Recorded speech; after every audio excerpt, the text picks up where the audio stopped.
అసలు heart attack అంటే ఏంటి? ఎందువల్ల వస్తుంది?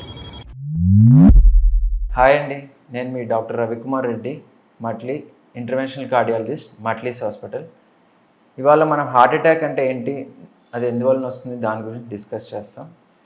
హార్ట్ అటాక్ అంటే హార్ట్కి సప్లై చేసే బ్లడ్ వెజల్స్లో బ్లాకేజ్ ఉండడం వల్ల హార్ట్ మజిల్కి ఆక్సిజన్ న్యూట్రియన్ సరఫరా తగ్గిపోయి దానివల్ల హార్ట్ మజిల్ డ్యామేజ్ అవుతుంది. దానివల్ల వచ్చే కాన్సిక్వెన్సెస్ అండ్ సిమ్టమాటాలజీనే మనం హార్ట్ అటాక్గా డిస్క్రైబ్ చేస్తాం. ఓకే, హార్ట్ అటాక్లో వచ్చిన పేషెంట్స్కి ఎలాంటి సిమ్టమ్స్ మనం చూడొచ్చు. First and foremost symptom is chest pain.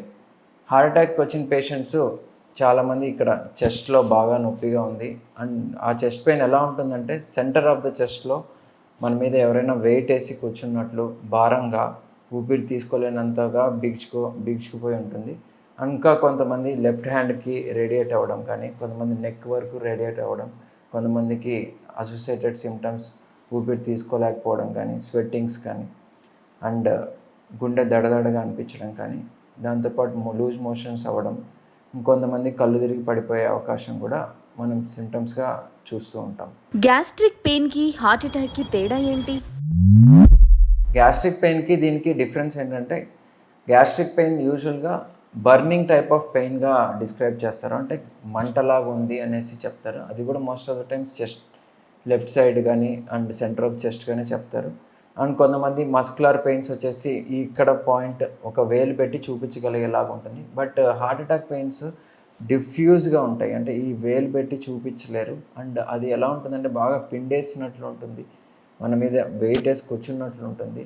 And ఈ రేడియేటింగ్ సిమ్టమ్స్ ఏవైతే ఉన్నాయో లెఫ్ట్ ఆర్మ్కి అండ్ నెక్కి, ఇవి యూజువల్గా హార్ట్ అటాక్లోనే మనం చూస్తూ ఉంటాం. అండ్ అసోసియేటెడ్ సిమ్టమ్స్ ఊపిరి తీసుకోలేకపోవడం, గుండె దడ, కళ్ళు తిరిగేలాగా డిజినెస్ అనిపించడం usually in favour of heart అటాక్గానే మనం అబ్జర్వ్ చేస్తాం. ఏ ఏజ్ గ్రూప్ వాళ్ళకి హార్ట్ అటాక్ వచ్చే అవకాశం ఉంది?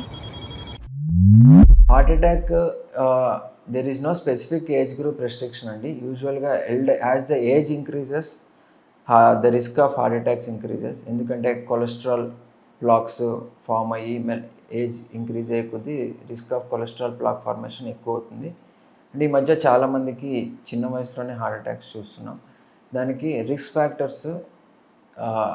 ఫ్యాక్టర్స్ చాలామందికి ఉంటున్నాయి. కొంతమందికి ఫెమిలియల్గా వచ్చే ఈ కొలెస్ట్రాల్ మెటబాలిక్ డిజార్డర్స్ కానీ, అండ్ అదర్ స్మోకింగ్ కానీ, అండ్ యంగ్ డయాబెటీస్ రావడం, హైపర్ టెన్షన్ రావడం, అండ్ సెడెంటరీ లైఫ్ స్టైల్, అంటే ఫిజికల్ యాక్టివిటీ లేకుండా ఉండడం, అండ్ స్ట్రెస్ఫుల్ లైఫ్ స్టైల్ వల్ల, అండ్ ఒబేసిటీ, మన బిఎంఐ గ్రేటర్ దెన్ 30 ఉండడం.